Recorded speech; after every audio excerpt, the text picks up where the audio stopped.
আমরা যে আন্দোলন করতেছি দেশে গণতান্ত্রিক সরকার প্রতিষ্ঠা করার জন্য, সে আন্দোলন এখনো অব্যাহত আছে এবং ওটা অব্যাহত থাকবে যতদিন পর্যন্ত দেশে অবাধ ও সুষ্ঠু গ্রহণযোগ্য নির্বাচনের মাধ্যমে গণতান্ত্রিক সরকার প্রতিষ্ঠা করা না হয়। তার মানে এই নয় যে আমরা এই সরকারের বিরুদ্ধে কাজ করতেছি। আমরা এই সরকারকে সমর্থন করে যাচ্ছি যাতে করে তারা যা কিছু সংস্কার এখন দরকার এই সংস্কারগুলো করে তারা যত সত্ত্বর একটা অবাধ সুষ্ঠু গ্রহণযোগ্য নির্বাচনের আয়োজন করে। বিএনপি গত 17 বছর আন্দোলন সংগ্রাম করতেছে। এটা বিএনপি মনে করে কিনা জানি না, প্রথম পোর্শনটা সেটা হলো আমি মনে করি বাংলাদেশের ইতিহাসে যদি সবচেয়ে একটা ফ্রড ইলেকশন হয় সেটা হলো 2008 সালে যেটা হয়েছে সেটা।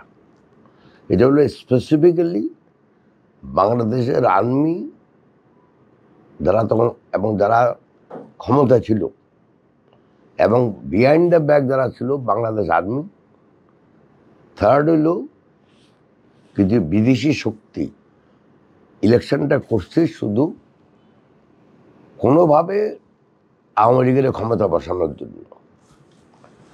এটা কারণটা হলো একটা কারণটা হলো যদি আপনি দেখেন যে যেভাবে তারা কনস্টিটিউয়েন্সিগুলা ঠিক করছে, যদিও সাংবিধানিকভাবে কনস্টিটিউয়েন্সি ঠিক করার কথা প্রতি সেন্সাসের পরে, সেটা ওই নিয়ে আমার কোনো সমস্যা নাই, কিন্তু যেভাবে তারা কনস্টিটিউয়েন্সি ডিমার্কেশন করছে ওটাও একটা পলিটিক্যাল ইস্যু ছিল। দুই, তখন তো বিএনপির অনেক নেতা জেলে ছিল, তো ইচ্ছাকৃতভাবে ওই টাইমিং ওই ডিমার্কেশন যদি আমরা ধরি এবং পরবর্তীকালে ইভিএম ইউজ করা, তারপরে গণনায় এটা করা সেটা সব মিলালে ওটা হলো সবচেয়ে ফ্রড ইলেকশন ছিল। আর পরবর্তীকালে যে 3টা ইলেকশন, এটা নিয়ে আমার কথা বলে কোনো লাভ নাই। 2015তে ইলেকশন করে নেই, 2018তে ইলেকশন করে কি হয়েছে আমরা দেখছি, 2024এও আমরা ইলেকশন করে নেই। তো এক কথা যদি উত্তর দিতে বলি, আমি এটা বলি যে আমরা একটা অবাধ ও সুষ্ঠু গ্রহণযোগ্য নির্বাচনের মাধ্যমে দেশে গণতন্ত্র প্রতিষ্ঠা করা এবং দেশে একটা গণতান্ত্রিক সরকার প্রতিষ্ঠা করা আমাদের লক্ষ্য এবং উদ্দেশ্য সাধনের জন্য সংগ্রাম করে আসছে, যার জন্য আমাদের অনেক জেল, জুলুম, অত্যাচার, নির্যাতন মানে আমাদের সহ্য করতে হয়েছে এবং 1,60,000 মামলা দায়ের করা হয়েছে আমাদের নামে। 60 থেকে 65 লোক আমাদের নেতাকর্মীকে আসামি করা হয়েছে। এর থেকে বড় জুলুম নির্যাতন তো হতে পারে না। তো আমরা যে আন্দোলন করতেছি দেশে গণতান্ত্রিক সরকার প্রতিষ্ঠা করার জন্য, সে আন্দোলন এখনো অব্যাহত আছে এবং ওটা অব্যাহত থাকবে যতদিন পর্যন্ত দেশে অবাধ ও সুষ্ঠু গ্রহণযোগ্য নির্বাচনের মাধ্যমে গণতান্ত্রিক সরকার প্রতিষ্ঠা করা না হয়।